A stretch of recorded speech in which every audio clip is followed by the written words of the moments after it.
Ah, mais je n'avais pas remarqué tes nouvelles coupes. Sympa. Merci. Tu sais déjà ce que tu vas prendre? Non, je cherche un plat végétarien sans gluten. On m'a dit que c'était recommandé pour mon rhumatisme inflammatoire. C'est qui on? Tu as vu un diététicien? Non, en fait, c'est le coiffeur qui m'en a parlé tout à l'heure.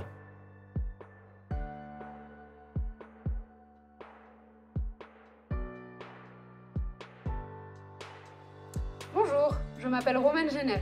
Je suis diététicienne au CHU de Strasbourg dans le service de rhumatologie et je peux vous aider à comprendre comment mieux adapter votre alimentation dans le cadre de la prise en charge de votre pathologie.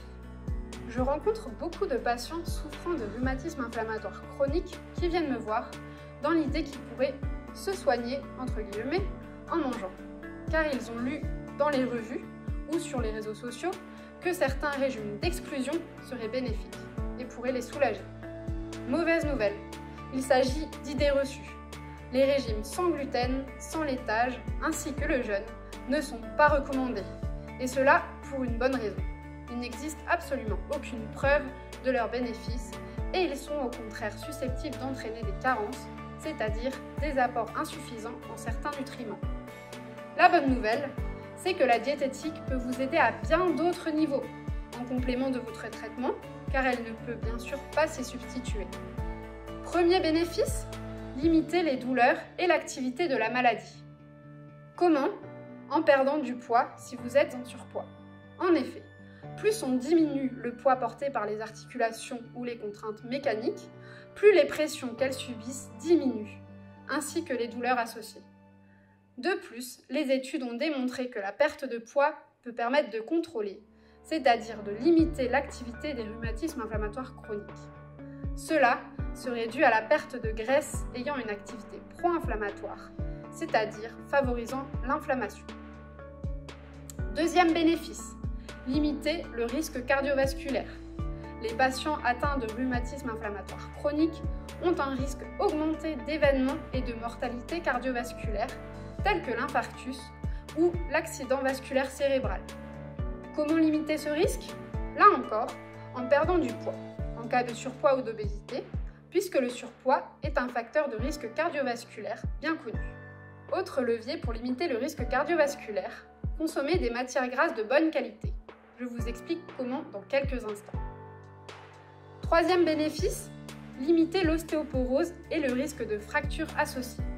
Le risque d'ostéoporose est majoré en cas de rhumatisme inflammatoire chronique en raison de l'inflammation chronique en cas d'utilisation prolongée de corticoïdes et particulièrement pour les femmes ménopausées. Compte tenu du risque d'affaiblissement de l'os et de fragilisation du squelette, on parle de déminéralisation. L'apport en calcium est primordial, d'où la nécessité de consommer des produits laitiers. Enfin, j'aimerais aussi insister sur le fait que rencontrer un diététicien, c'est également bénéficier de nombreux conseils qui vous permettront d'avoir l'hygiène de vie la plus saine possible, car au-delà du rhumatisme dont vous souffrez, vous avez aussi et avant tout une santé dont il faut prendre soin par tous les moyens.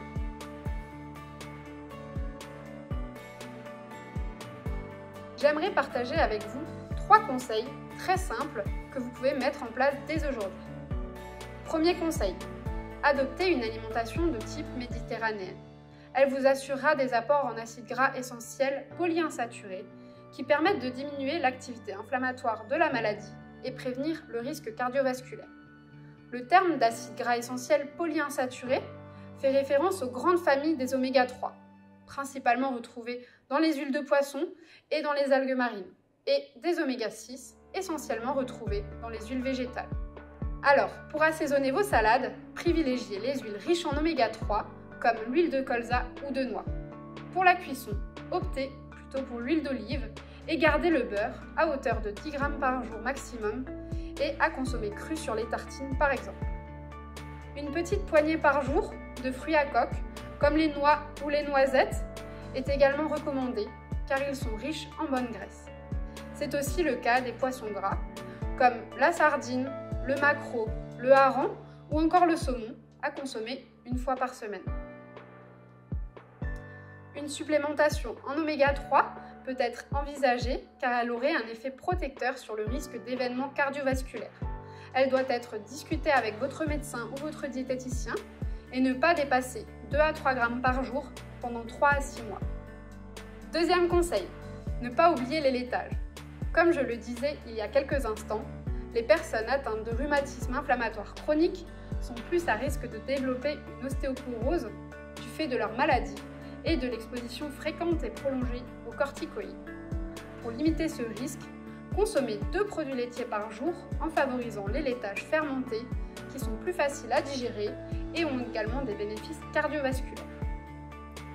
Troisième conseil, limitez les apports en sel. En effet, une consommation excessive de sel augmente le risque d'hypertension artérielle et de maladies cardiovasculaires, déjà majorées dans les rhumatismes inflammatoires chroniques. Il est donc essentiel d'en modérer sa consommation et de limiter ses apports journaliers en deçà de 7,5 g par jour. Pour cela, salez vos plats avec modération et évitez les plats industriels, qui sont souvent riches en sel.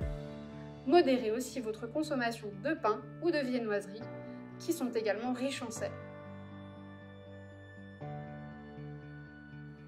Si vous souhaitez perdre du poids ou bénéficier de conseils spécifiques sur votre alimentation, je vous invite à consulter un diététicien qui pourra vous accompagner de manière personnalisée en fonction de votre situation personnelle et professionnelle. La situation de chacun d'entre vous est unique et nécessite une approche et un suivi adaptés. Si vous suivez déjà un régime d'exclusion ou que vous pensez en suivre un, bien que cela ne soit pas recommandé, il est également important d'être suivi et encadré par un professionnel de la diététique. En pratique, je vous invite à demander conseil à votre équipe soignante qui pourra vous orienter vers une diététicienne ou un diététicien.